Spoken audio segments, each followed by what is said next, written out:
রোহন, তুমি তুমি এখন এখানে কি করে? আমার বাড়ি আমি এসেছি, তুমি আগে এটা বলো ওকে। ও ও তো আমার কাজিন। তোমার কাজিন? এদিকে আয়। এটা তোমার কোন কাজিন যাকে আমি চিনি না? ও ও ও তো ওই। চুপ করো, তুই বল ভাই। এখন তোকে আর আমি আমার সাথে রাখবো না, তুই রাখবি তোকে নিজের সাথে? না না, আমি ওকে কি করে রাখবো আমার সাথে? কেন রাখবি না? এখন তুই যদি ওকে না রাখিস তাহলে ও কোথায় যাবে? আমি কি জানি ও কোথায় যাবে? আর এমনি তো আমি তো ওর দেওয়া টাকাতে নিজের খরচা চালাতাম, আমার নিজের কাছেই টাকা নেই, আমি ওকে রাখতে পারবো না। আমি কি জানি, আমি রাখতে পারবো না। আরে তুই না রাখলে ও রাস্তায় রাস্তায় থাকবে নাকি? আমি কি জানি ও রাস্তায় থাকবে না কোথায় থাকবে? আর এমনি তো আমি কি নিজের ইচ্ছে এখানে আসতাম নাকি? ও আমাকে ডাকতো, তাই জন্যই তো আমি এখানে আসতাম। আজকের পরে আমি আর কোনদিনও আসবো না।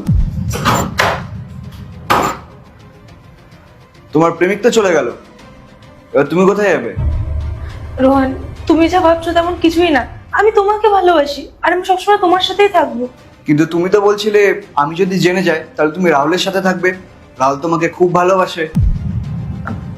আমি ওসব কখন বললাম? নিজের ফোন চেক করো।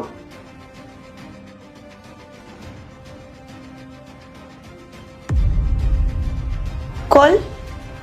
আমি কখন কল করলাম তোমাকে? এসব ছাড়ো, আমি তোমাকে একটা ভালো জীবন দেওয়ার জন্য দিন রাত পরিশ্রম করি, 2-3 দিন পর পর বাড়ি আসি। আমার ঘুমের ঠিক থাকে না, খাওয়ার ঠিক থাকে না, আর তারপরে তারপরে তুমি আমাকে ধোকা দিচ্ছ। না রোহন, আমার ভুল হয়ে গেছে, তুমি প্লিজ আমাকে ক্ষমা করে দাও। এবার থেকে তুমি যেভাবে বলবে আমি সেভাবেই থাকবো। আসলে ভুলটা তোমার না, ভুলটা আমারই।